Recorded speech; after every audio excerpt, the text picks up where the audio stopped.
So I went hiking by myself in Cupertino, kind of on the border of Cupertino and Los Altos, at one of these popular places to go hiking, which also is known as Deer Hollow Farm. And Deer Hollow Farm is like this kids thing where you can go spend a week overnight there. Of course, you have camp counselors or whatever, or you can do the Deer Hollow Farm thing without staying overnight. I think I did both when I was a kid. So I went hiking there one day, and that girl, Susie, just so happened to show up while I was hiking. And Susie worked at Chevys. I liked her. She was nice and all, but like, I just didn't believe her when I said to her, "Are you here because Eric had you tail me?" And she was like, "No, I come here hiking all the time." I just didn't believe her.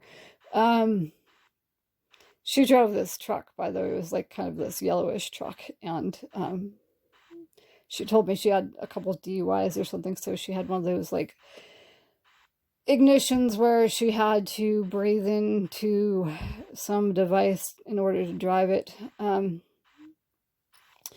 But anyway, so that was that. And then there was another time that I went over to the apartment belonging to the dad of this girl named Anita, who was a student at Mountain View High School at one point. And for some reason, I didn't have my car available. I think it was being repaired. I think the brakes were out or something.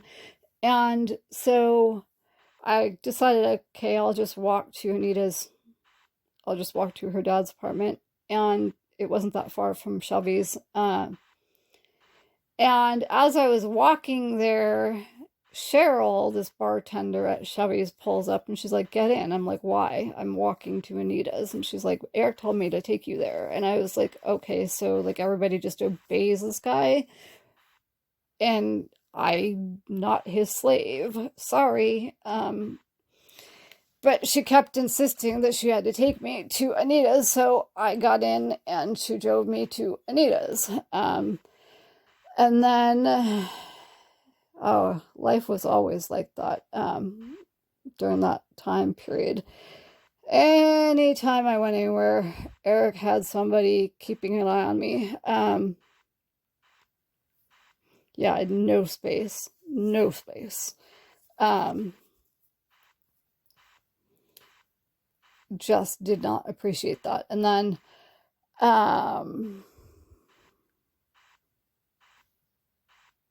sorry, I'm looking at the timer here. I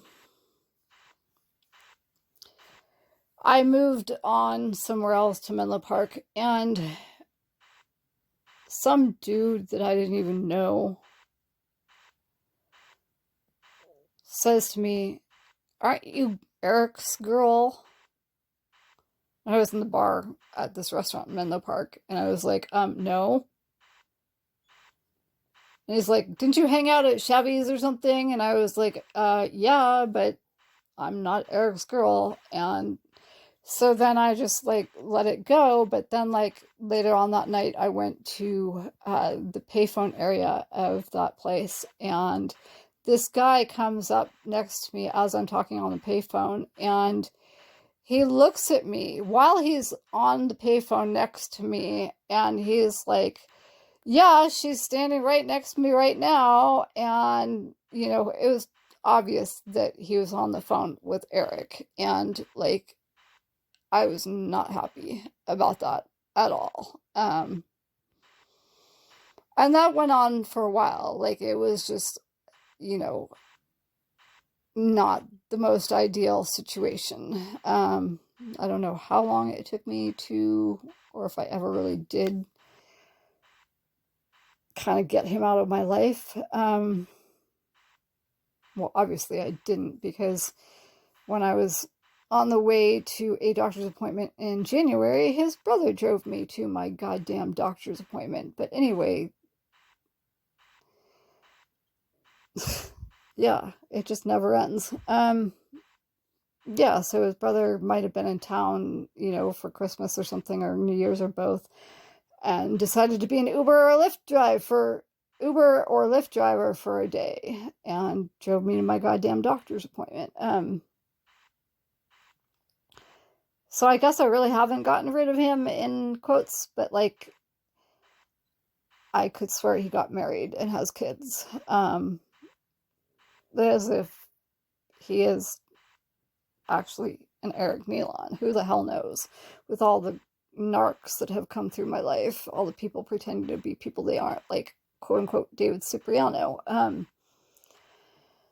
So who knows? But like, on his wife's Facebook page, I saw this like thing about him being part of this motorcycle gang or whatever. And that motorcycle gang or whatever has headquarters in San Jose, close to where another person was a manager for a public storage kind of place, a storage place, Clydeen Sliger. So long story short, it looks like the daughter of Clydeen, and Clydeen was an escort, may still be an escort or courtesan or whatever. The daughter of Clydeen, Brittany, married a friend of Eric's. Ain't that grand? And Leslie Johnson, who had been sort of this friend of mine in junior high school and high school, sort of introduced me to Clydeen and Brittany. So there's that whole circle right there. I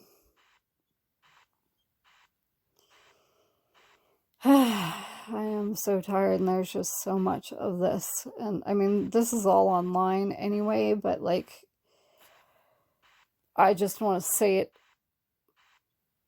in video so everybody can hear my voice, so everybody hears stuff from me. Oh, and like, going back, there was a day that I was like, okay, I'm gonna go hang out with Anita, the girl from Mountain View High School in Santa Cruz. It was like a Saturday or Sunday, I don't know. And Eric had to work. Not that, I mean, we weren't dating or anything, so I could do whatever I wanted to. Even if I had been dating him, I would have done what I wanted. So he like threw a freaking temper tantrum that I went to Santa Cruz with Anita. And like, when I got back from Santa Cruz, he threw an even bigger temper tantrum and went ballistic. And I'm like, dude, we're not dating. You're not my boyfriend. We're not having, any kind of a relationship.